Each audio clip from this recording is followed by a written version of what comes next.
नमस्कार, मी Sudhir Bansod, craft instructor, electrician, government ITI Pandharkawada, district Yavatmal. मित्रहो, आज आपण सोलर सेलबद्दल माहिती बघणार आहोत. त्यामध्ये सोलर एनर्जी, सोलर सेल व त्याचे तत्व याचा समावेश असेल. तर चला मित्रांनो, आता बघूया सोलर एनर्जीबाबत माहिती. सोलर एनर्जी म्हणजे सौर ऊर्जा, म्हणजे सूर्यापासून मिळवलेली ऊर्जा. सूर्य हा पृथ्वीवरील प्रमुख नैसर्गिक ऊर्जा स्रोत आहे. ऊर्जेची गरज सध्याच्या तुलनेत काही पटीत वाढेल आणि सध्या वीज निर्माण क्षेत्रात अग्रेसर असलेल्या आण्विक ऊर्जा क्षेत्राने दिवसाला 1 अशा गतीनं अणुभट्ट उभारल्या तरीही गरज पुरी होण्यासारखी नाही. शिवाय जपानमधील दुर्घटनेच्या पार्श्वभूमीवर जगानेही अणु प्रकल्पाचा फेरविचार करण्यास सुरुवात केली आहे. त्या पार्श्वभूमीवर सौर ऊर्जेचा विचार केला असता 1 तासात पृथ्वीवर पडणारी सौर ऊर्जा ही रूपांतरित केल्यास आपली 1 वर्षाची ऊर्जेची गरज भागवण्यासाठी पुरेशी असते. मात्र हे प्रत्यक्षात आणण्यासाठी आणखी बऱ्याच संशोधनाची आवश्यकता आहे. अपारंपरिक आणि विशेषतः सौर ऊर्जा क्षेत्रातील संशोधनावरील निधी तसेच जागरूकता दिवसेंदिवस वाढत आहे.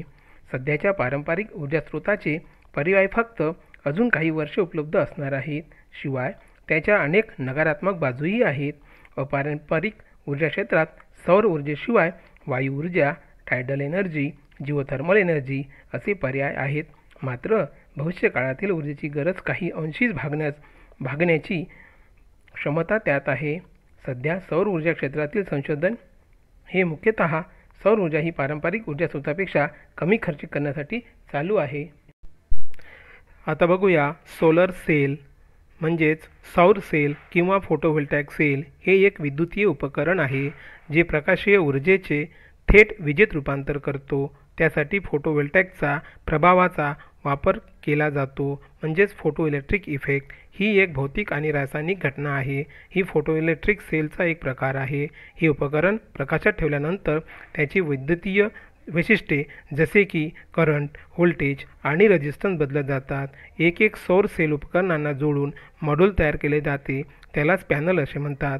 सहसा अशा उपकरणांना सौर पॅनल म्हणून ओळखले जाते. एक सिंगल जंक्शन सिलिकॉन सौर सेल सुमारे 0.5 ते 0.6 व्होल्टेज तयार करू शकते. सोलर सेल्स हे फोटोव्होल्टॅइक तर आहेच, त्यामुळे सूर्यप्रकाश किंवा कृत्रिम प्रकाश आहे की नाही याची पर्वा न करता काम करतात. ते फोटो डिटेक्टर म्हणूनही वापरले जातात. उदाहरणार्थ इन्फ्रारेड डिटेक्टर. याचा वापर जवळच्या दृश्यमान प्रकाश किंवा इतर इलेक्ट्रोमॅग्नेटिक किरणे ओळखण्यासाठी सुद्धा करतात. प्रकाशाची तीव्रता मोजण्यासाठी याचा वापर करतात. फोटोव्होल्टॅइक अर्थात PV सेलचे काम चालण्यासाठी 3 मूलभूत गुणधर्माची आवश्यकता असते. नंबर 1, प्रकाशाचे शोषण म्हणजेच ॲब्सॉर्प्शन ऑफ लाईट करण्यास सक्षम असणे, म्हणजेच एकतर इलेक्ट्रॉन होल जोड किंवा एक्झिस्टन्स तयार करणे. नंबर 2, विरुद्ध प्रकारच्या वाहक वेगवेगळे करता येणे. नंबर 3, तयार झालेले वाहक बाहेर जाण्यासाठीचे वेगळे मार्ग.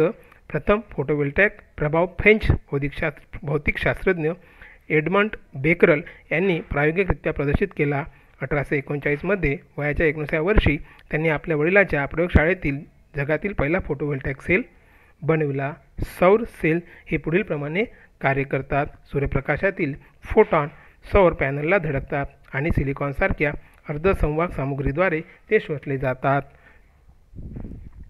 चला बघूया working principle of solar cell म्हणजे सोलर सेलचे कार्यपद्धत.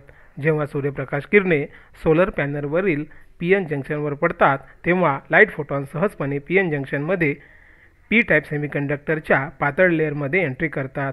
प्रकाश ऊर्जा फोटॉनच्या स्वरूपातून योग्य अशी एनर्जी पुरवल्या जाते. त्यामुळे जंक्शनवर इलेक्ट्रॉन्स व होलच्या पेअर्स तयार होतात. या घटनेमध्ये सूर्यप्रकाश थर्मल इक्विलिब्रियम कंडिशन जंक्शनजवळ ब्रेक करते आणि त्यामुळे डिप्लेशन लेअरमधील फ्री इलेक्ट्रॉन सहजपणे जलद गतीने N टाईप साईटकडे जातात. अशा प्रकारे इलेक्ट्रॉनचे वहन म्हणजेच इलेक्ट्रिक करंट पास होतो. हे सोलर सेल अंदाजे 100 मिलीवॅट पर सेंटीमीटरचा वर्ग इतकी ऊर्जा सौर प्रकाशापासून मिळवून देऊ शकते. सेलच्या चेनमध्ये जोडणी सिरीज पॅरलल करण्यात आलेली असते. अशा प्रकारे आउटपुट व्होल्टेज आवश्यकतेनुसार मिळवण्याकरिता विशिष्ट सेल सिरीजमध्ये जोडले जातात, तर आवश्यक ते आउटपुट करंट मिळण्याकरिता सेल पॅरलल जोडले जातात.